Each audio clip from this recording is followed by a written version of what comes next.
कई दफा सुनता हूँ ये लफ्ज सॉफ्ट इमेज, कि पाकिस्तान का सॉफ्ट इमेज हमें प्रमोट करना चाहिए। इसकी मुझे आज तक इसलिए नहीं समझ आई। ये बदकिस्मती जब वॉर ऑन टेरर में हम शिरकत कर रहे थे कि हम उनके लिए जंग भी लड़ रहे थे अमेरिका के लिए, बुरा भला भी हमें कह रहे थे, हालांकि हमारा कोई जरूरत नहीं थी उनकी जंग में शिरकत करने की, और मैं उसको थ्रू आउट अपोज किया था। जब पाकिस्तान के ऊपर उन्होंने कहा कि द मोस्ट डेंजरस प्लेस और यहाँ फंडामेंटलिस्ट है और यहाँ एक्सट्रीमिस्ट है, तो हमारे अंदर एक डिफेंसिव चीज निकली कि जी पाकिस्तान का सॉफ्ट इमेज अगर हम प्रमोट करेंगे तो दुनिया कहेगी ये बड़ा जबरदस्त मुल्क है। ये कोई चीज नहीं होती सॉफ्ट इमेज। ये एक एहसास है कमतरी से आप ये इस चीज के ऊपर लग जाते हैं। और वो जो कॉइन किया था फ्रेज उस वक्त, enlightened moderation, soft image produce करने के लिए, क्योंकि मैं तो उससे गुजरा हुआ हूँ, मुझे तो तालिबान खान कहते थे उन दिनों में। तो ये एनलाइटेंड मॉडरेशन क्या चीज थी? वो लोगों ने इसको ऐसे परसीव किया कि एनलाइटेंड मॉडरेशन का मतलब कि मैं अंग्रेजी बोलनी शुरू कर दूं और मैं सूट पहन लूं और अंग्रेजी कपड़े पहन लूं, तो ये हम यानी कि हम आप ही की तरह हैं, ये हमारा सॉफ्ट इमेज है।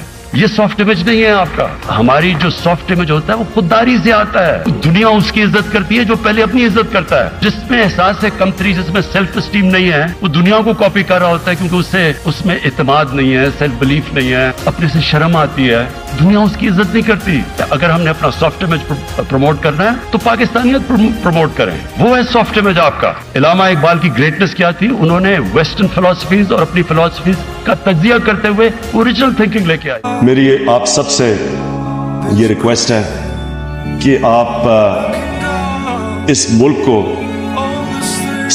एक बाहर जाएं, स्टडी करें, दुनिया में जाएं, लेकिन अपने ज़हन में ये डालें कि आपकी जिम्मेदारी पाकिस्तान है।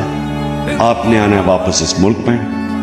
आपने जितनी भी नॉलेज लेनी है, ये नॉलेज अल्लाह की तरफ से आपके लिए एक तोहफा है, एक नेमत है। उससे आपने माशरे के लिए क्या करना है, और अपने आप को सब आप लीडर समझें, क्योंकि लीडर वो होता है जो मुखलिस होता है। लीडर होता है जो यूनाइट करता है, डिवाइड नहीं करता। लीडर होता है जो लीड करता है।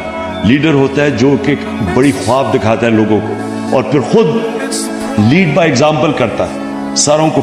और लीडर वो होता है जो सच्चा होता है। कभी झूठा आदमी लीडर नहीं बन सका, सच्चा होता है वो, क्योंकि जब आप सच्चे होते हैं आपकी इज्जत होती है।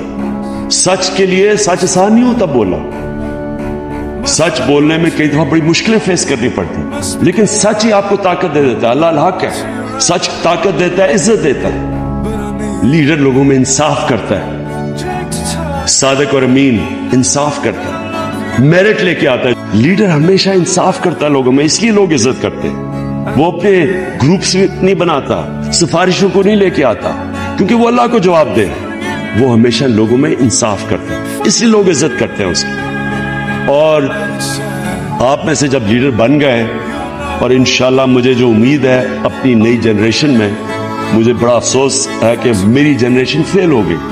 हमारे में से लीडर नहीं निकले। हमारे में से जो लीडर्स हैं उन्होंने मुल्क को तबाह किया है।